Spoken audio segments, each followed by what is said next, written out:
ৰাজ্যৰ ৰাজনীতিত সংঘটিত কেইবাটাও গুৰুত্বপূৰ্ণ খবৰ ৰাজ্যৰ ৰাজনীতিত আজিৰ দিনটোত চৰ্চিত কেইবাটাও উল্লেখযোগ্য খবৰ আমি আপোনালোকৰ সন্মুখলৈ লৈ আহিব বিচাৰিছোঁ। প্ৰথমে উল্লেখ কৰিব বিচাৰিছোঁ যে বি বৰুৱা মহাবিদ্যালয়ৰ শিক্ষাৰ্থীসকল ওলাই আহিছে ৰাজপথলৈ। এইবাবেই ৰাজপথলৈ ওলাই আহিছে যে তেওঁলোকৰ শিক্ষকক তেওঁলোকৰ প্ৰিয় শিক্ষাগুৰুক যেতিয়া অপমান কৰিলে, প্ৰিয় শিক্ষাগুৰুক ৰাজনীতিলৈ লৈ আহিলে, মুখ্যমন্ত্ৰী ডক্টৰ হিমন্ত বিশ্ব শৰ্মাক প্ৰত্যাহ্বান জনাই বি বৰুৱা মহাবিদ্যালয়ৰ শিক্ষাৰ্থীসকলে প্ৰতিবাদ সাব্যস্ত কৰিলে। এই প্ৰসংগত তেওঁলোকে হুংকাৰ দিলে, তেওঁলোকে মন্তব্য কৰিলে, ৰাজনীতিলৈ শিক্ষাগুৰুক নানিব এনেদৰে হুংকাৰ প্ৰদান কৰিবলৈ বাধ্য হ'ল। আমাৰ এই প্ৰতিবাদ নহয়, আমি মৌন প্ৰতিবাদ কৰিছোঁ ইয়াতে আজি। আমাক বহুতে বাধা প্ৰদান কৰিছে, হয়তো কাৰোবাৰ ফোনত তেওঁলোকে মেনেজ হৈছে, কিন্তু আমি কাৰো ফোনত মেনেজ নহওঁ, কাৰণ আমাৰ শিক্ষাগুৰুৰ প্ৰতি শ্ৰদ্ধা আছে, আমাৰ কলেজখনৰ প্ৰতি শ্ৰদ্ধা আছে। আচলতে দেখা পাইছোঁ আমি হিমন্ত বিশ্বৰ লগত আমাৰ কোনো ধৰণৰ ব্যক্তিগত শত্ৰুতা নাই, চৰকাৰখনৰ লগত আমাৰ কোনো ধৰণৰ ব্যক্তিগত শত্ৰুতা নাই। আমাৰ কেৱল আমি এইটো কথাতে আপত্তি কৰিছোঁ, আমি বি বৰুৱা কলেজৰ ছাত্ৰ, হিচাপে আজি বহুত দুখ পাইছোঁ, কাৰণ যিগৰাকী শিক্ষাগুৰুৱে আমাক শিক্ষা প্ৰদান কৰে, জ্ঞানৰ পোহৰ আলোক প্ৰদান কৰি পেলাই আমাক আচলতে ডাঙৰ দীঘল কৰিছে, বা যিসকল শিক্ষকে আমাক আচলতে জ্ঞানৰ পোহৰ দিয়ে, সেইসকলক যেতিয়া আচলতে অপমান কৰে, সেইসকলক যেতিয়া আচলতে দুৰ্ব্যৱহাৰ কৰে, তেতিয়া আচলতে আমি লাজ পাওঁ। যদিহে তেওঁলোকৰ ক'বলগীয়া আছে তেওঁলোকে অফিচিয়েলি কিবা কৰক, কিন্তু এনেধৰণে সদনত এটা কথা কৈ পেলাই যিধৰণে বিতৰ্ক কৰিছে, সেই কথাক আমি আচলতে কেতিয়াও মানি ল'ব নোৱাৰোঁ, বা বি বৰুৱা কলেজৰ ছাত্ৰ সমাজে মানি ল'ব নোৱাৰে। আমি বিচাৰিছোঁ বি বৰুৱা কলেজৰ ছাত্ৰ সমাজে শিক্ষকসকলৰ লগত যিধৰণে আচলতে ৰাজনীতি কৰা হয়, সেই ৰাজনীতি আচলতে বন্ধ হ'ব লাগে। বি বৰুৱা কলেজৰ ছাত্ৰ সমাজে এইটো বিশ্বাস কৰে, শিক্ষকসকলে যিহেতু জ্ঞানৰ পোহৰ দিয়ে, শিক্ষকসকলক কেতিয়াও অপমান কৰা আমি সহ্য কৰিব নোৱাৰোঁ। বি বৰুৱা কলেজ এখন অটিজমমণ্ডিত কলেজ, এখন নাকৰ A++ কলেজ। মুখ্যমন্ত্ৰীগৰাকীয়ে আহি পেলাই বি বৰুৱা কলেজত নিজে কৈ থৈ গৈছে যে বি বৰুৱা কলেজৰ আভ্যন্তৰীণ ক্ষেত্ৰত এক বৌদ্ধিক স্তৰটো অধিক গুৰুত্বপূৰ্ণ। গতিকে তেনেকুৱা এটা প্ৰেক্ষাপটত যদি তেখেতে সদনত কয় যে আমাৰ মহাবিদ্যালয়ৰ এগৰাকী শিক্ষাৰ্থীয়ে নিযুক্তিৰ ক্ষেত্ৰত কিছু বিসংগতি আছে, তেনেকুৱা ক্ষেত্ৰত কিন্তু আমি আচলতে সহমত পোষণ কৰিব নোৱাৰোঁ। গতিকে আমি আমাৰ বিদ্যাচিতামণি বাইদেউৰ লগত আমি আছোঁ, আৰু মহাবিদ্যালয়খনৰ স্বাৰ্থত আমি আজি এনেকৈ মৌন প্ৰতিবাদ কৰিছোঁ। আন এটা গুৰুত্বপূৰ্ণ খবৰ আমি আপোনালোকক জনাব বিচাৰিছোঁ লগতে যে আজিৰ দিনটোত আন এটা চৰ্চিত খবৰ হৈছে ভূপেন বৰাৰ সভাত, হাইলাকান্দিত অনুষ্ঠিত এখন সভাত অথন্তৰ হ'ল। কংগ্ৰেছৰ সভাত মাৰপিট পৰ্যন্ত হ'ল, হতাহতি হ'ল, মাৰপিট পৰ্যন্ত হোৱা পৰিলক্ষিত হ'ল। আৰু কেনেকুৱা পৰিস্থিতিৰ সূচনা হ'ল, প্ৰথমতে দৃশ্য, তাৰপিছত ভূপেন বৰাই কি মন্তব্য কৰিলে সেয়া আমি আপোনালোকক জনাম।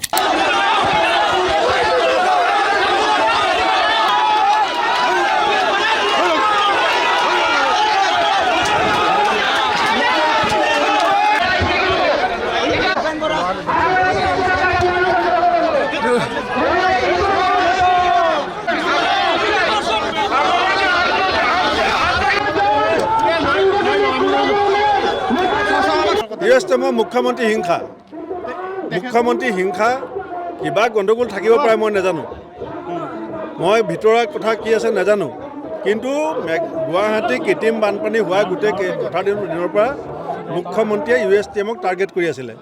এতিয়া ক'ৰবাত কিবা USTMে ভুল কৰিছে, কি কৰিছে মই সেইটো খবৰ নাজানো, কিন্তু এইটো মই জানো যে মুখ্যমন্ত্ৰীয়ে ব্যক্তিগতভাৱে USTMৰ চেঞ্চেলক ভাল নাপায়। কেইদিনৰ পৰা কংগ্ৰেছৰ অলপ বেয়া সময় যেন লাগিছে, গৌৰৱ গগৈ টাৰ্গেট হ'ল, ৰকিবুল হুছেইন টাৰ্গেট হ'ল, আজি যেনেকৈ আপুনিহে টাৰ্গেট হ'ল।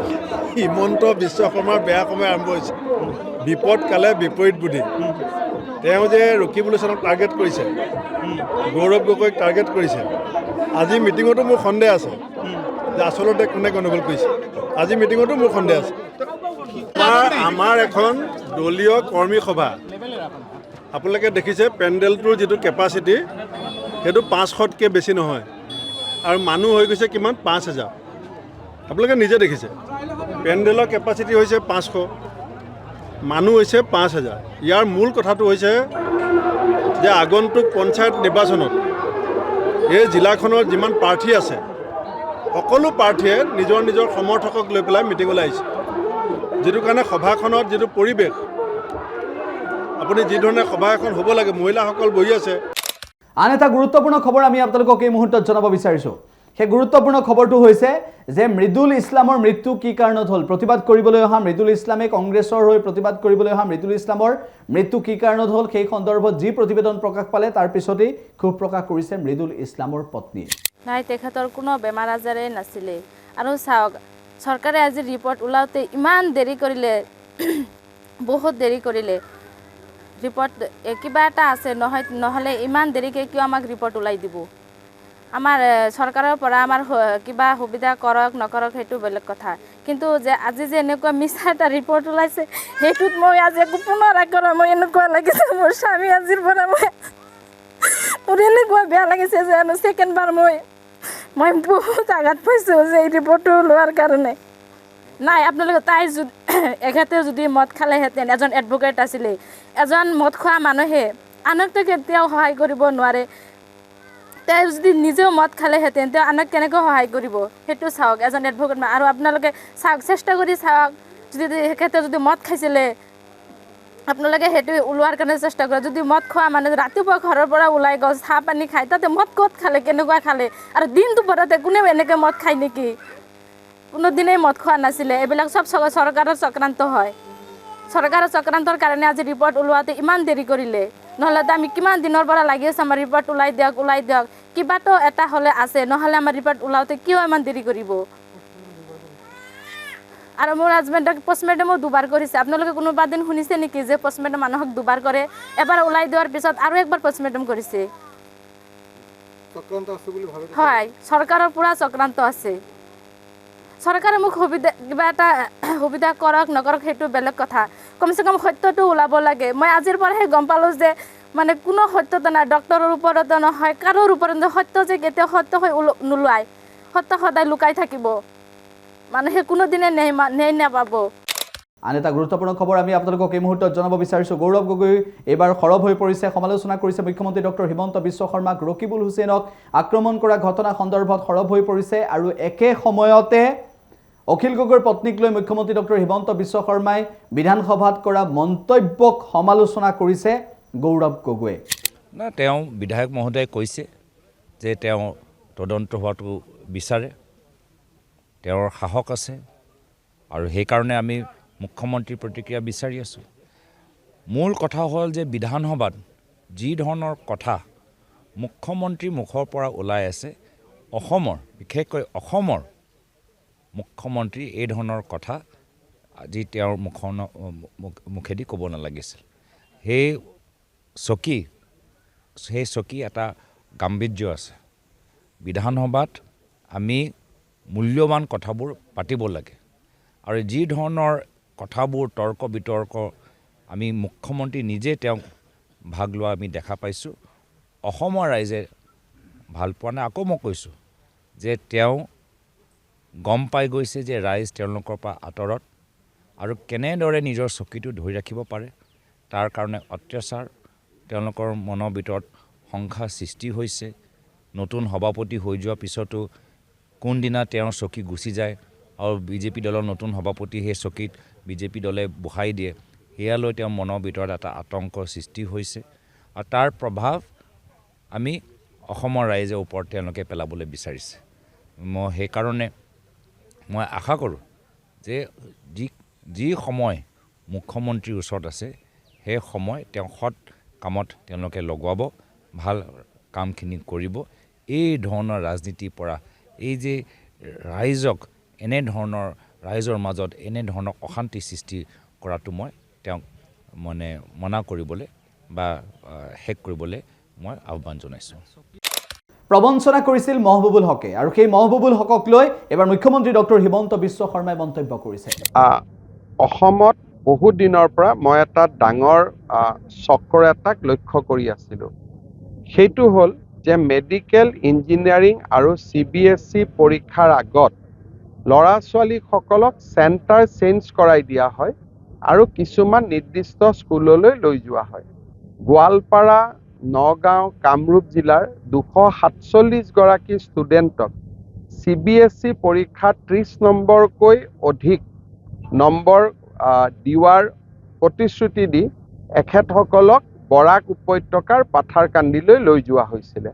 পিছত যেতিয়া তাতে সুবিধা নাপালে ল'ৰা ছোৱালীখিনিয়ে হুলস্থুল কৰিলে লাহে লাহে গোটেই চক্ৰটো পোহৰলৈ আহিছে আৰু এইটো CBSEতে সীমাবদ্ধ নাথাকে এইটো মেডিকেল এন্ট্ৰেন্স পৰীক্ষাটো চলি থকা ডাঙৰ এটা ফ্ৰড এটা আমাৰ সন্মুখলৈ আহিব মই আগতে কৈ আছোঁ যে এই মানুহজন বহুত ডাঙৰ ফ্ৰড হয় his history is all about fraud আমাৰ অসমৰ কিছুমান বুদ্ধিজীৱীক তেওঁ নিজৰ অধীনলৈ লৈ আহি এটা মানুহক বিপথে পৰিচালিত কৰাৰ প্ৰচেষ্টা ইমান দিনে চলাই আছিলে লাহে লাহে কথাবোৰ ধৰাত পৰিব অসমত যাতে এডুকেশ্যনটোক এখন বজাৰলৈ ৰূপান্তৰ কৰা নহয় তাৰ বাবে আমি প্ৰচেষ্টা কৰি থাকিম। চক ইউনিভাৰ্চিটিত এটা ডাঙৰ সমস্যা যে মানুহে PhD ডিগ্ৰী লৈ আছে কাম কৰা মানুহ, কিন্তু কাম কৰা মানুহজনে ছুটি লোৱা নাই। তাৰমানে কাম আৰু PhD দুইটা কেনেকৈ একেলগে হ'ব পাৰে, গতিকে লাহে লাহে এই গোটেই ইনভেষ্টিগেশ্যনবিলাক খুলিব। মহবুবুল হকে কেনেধৰণৰ কাৰ্যৰ আশ্ৰয় লৈছিল, অসৎ পন্থা অৱলম্বন কৰাবলৈ ছাত্ৰ ছাত্ৰীক কেনেদৰে উচতাইছিল বা ছাত্ৰ ছাত্ৰীক কেনেদৰে প্ৰলোভিত কৰিছিল, এই সকলো তথ্য আহি পৰাৰ পিছত আটক কৰে প্ৰথমে, তাৰপিছত গ্ৰেপ্তাৰ কৰে, অৱশেষত আৰক্ষীয়ে মন্তব্য কৰিছে, স্থানীয় লোকে মন্তব্য কৰিছে, আৰু এই ঘটনা কোন দিশে গতি কৰিছে সেয়া আপোনালোকে এই মুহূৰ্তত গম পাব। কিছুমান 214জন ষ্টুডেণ্ট তেওঁলোক চেণ্ট্ৰেল পাব্লিক স্কুলতে ষ্টুডেণ্ট হয়, এনৰল্ড। তেওঁলোকে ক্লাছ কৰি আছিল ইমান দিনে UST মেঘালয়ত যিখন অৱস্থিত আমাৰ university of science and technology Meghalaya, তাত তেওঁলোকে ছুপাৰভিজন যিটো প্ৰজেক্ট তেওঁলোকৰ ইঞ্জিনিয়াৰিং আৰু মেডিকেল এণ্ট্ৰেঞ্চৰ কাৰণে, চ' তেওঁলোকে এই ষ্টুডেণ্ট 214জন ষ্টুডেণ্ট তেওঁলোকে গোটেই মানে থ্ৰু আউট দ্য পিৰিয়ড তেওঁলোকে ক্লাছ কৰি আছিল তাত UST-ত, কিন্তু পৰীক্ষা দিব আহিছে ইয়াতে। আৰু তেওঁলোকে লগত কথা পাতি গম পোৱা গ'ল যে তেওঁলোকক প্ৰলোভন দিয়া হৈছিলে যে ইয়াতে তেওঁলোকক চেণ্টাৰটো দি তেওঁলোকক আনফেয়াৰ মিনছেৰে এটলিষ্ট পৰীক্ষাটো যাতে ভালকৈ পাছ কৰি যাব পাৰি, সেনেকুৱা ধৰণৰ প্ৰলোভন দিয়া হৈছিলে। আৰু যেতিয়া তেওঁলোকে যিটো ষ্টুডেণ্টখিনিয়ে কৈছে যে ইয়াৰ যিখিনি লোকেল 41জন ষ্টুডেণ্ট আছিলে CPA চেণ্ট্ৰেল পাব্লিক স্কুলৰ, তেওঁলোকক হেল্পটো কৰিলে মানে আনফেয়াৰ মিনছেৰে, কিন্তু এই 214জন যি আহিছিলে তেওঁলোকক কৰিব নোৱাৰিলে। ত' সেইকাৰণে তেওঁলোকৰ মাজত এটা মানে তেওঁলোকে অলপ বিক্ষোভ প্ৰদৰ্শন কৰিলে। আৰু এই গোটেই ঘটনাক্ৰমটো যেতিয়া আমি ভালকৈ চালি জাৰি চালোঁ, কিছুমান ষ্টুডেণ্টৰ লগত কথা পাতিলোঁ আমি, আৰু গম পোৱা গ'ল যে মেচিভ ইৰেগুলাৰিটিজ এন'মলিজ ইয়াত আছে গোটেই ছিষ্টেমটোত। আৰু যি তেওঁলোকক ইঞ্জিনিয়াৰিং মেডিকেলৰ কোচিং দিয়া হৈ আছে under the aegis of vision 50 যিটো তেওঁলোকৰ প্ৰজেক্ট, সেই প্ৰজেক্টৰ আণ্ডাৰত, চ' তাতো দুই এজনে ষ্টুডেণ্টে কোৱা মতে যে দে হেভ বিন লিউৰ্ড, তেওঁলোকক প্ৰমিছ কৰা হৈছে যে ফাইনেন্সিয়েল কুইড প্ৰ' কো বেচিছত যে তেওঁলোকক মেডিকেল বা ইঞ্জিনিয়াৰিং কলেজত ছিট পোৱাটো মানে সহায় কৰিব। ত' এই গতিকে এনেকুৱা ষ্টেটমেণ্টৰ পিছত দুই এটা ভিডিঅ' ভাইৰেল হৈছে ষ্টুডেণ্টখিনিয়ে কোৱা। চ' গোটেই বিষয়টো যথেষ্ট গভীৰলৈ গৈছে। চ' আমি তদন্ত অব্যাহত ৰাখিছোঁ। ত' USTMৰ যিজন স্বত্বাধিকাৰী মহবুবুল হক তেওঁক আমি অলৰেডি আজি দেখা গৈছে যে অসমত এজন শিক্ষাবিদ তেখেতক এৰেষ্ট কৰি অনা হৈছে, সেই সন্দৰ্ভত কি খবৰ? চাওক, আজি অসমত যিটো চলি আছে এতিয়া এটা নিন্দনীয় ঘটনা। আজি চাওক, আমাৰ USTMত ভাইচ চেয়াৰমেন তেখেতৰ পিছত আমাৰ হিমন্ত বিশ্ব শৰ্মা আছামৰ মুখ্যমন্ত্ৰী বহুত দিনৰ পৰা তেখেতৰ পিছত লাগি আছে, মই দেখা পাইছোঁ বহুত দিনৰ পিছত। আজি এটা মানুহে 30 বছৰ ফাইট কৰি আজি এটা ষ্টাব্লিছমেণ্ট কৰিছে, মেডিকেল কলেজ বনাইছে, সেইটো হ'ল তেখেতৰ কাল, সেইটোৱে হ'ল তেখেতৰ কাল, বেলেগ একো নাই। এইটো টোটেল প্ৰিপ্লেন এইটোৱে ক'ব বিচাৰোঁ। আজি মই পাটাকান্দি গৈ আহিছোঁ, এতিয়া পাটাকান্দিতো আজি আমাৰ কৰিমগঞ্জ ডিষ্ট্ৰিক্টৰ আৰু দুজন টিচাৰ আছে বদৰপুৰৰ, তাকো দুজন এৰেষ্ট কৰিছে। প্ৰিন্সিপাল মেম এজন আছে আপাৰ আছামৰ, কিবা চাম কলিতা নে কিবা নাম, তাকো এৰেষ্ট কৰিছে। এইটো বেয়া কথা। আজি চাওক, আমাৰ দেশত গণতন্ত্ৰ নাই। আজি একজন সংসদে তাৰ নিৰাপত্তা নাই, অসম পুলিচে সেইটো কৰিব পৰা নাই, আজিলৈকে সেইটো ধৰিব পৰা নাই। আৰু চাওক, আজি এই মানুহজনৰ মিছামিছি সেইটো ডাইভাৰ্ট কৰাৰ কাৰণে মানুহক এটা সংসদৰ ওপৰত ইমান ডাঙৰ হেৰি হ'ল, সেইটো ডাইভাৰ্ট কৰাৰ কাৰণে এইটো এটা প্ৰিপ্লেন কৰি লগাইছে। এইটো মানুহে জানে, অসমৰ মানুহে জানে, মানুহে ঠিক টাইমত যিকোনো খবৰৰ বাবে যোগাযোগ কৰক 7099017330 লগতে 7099017110 নম্বৰত।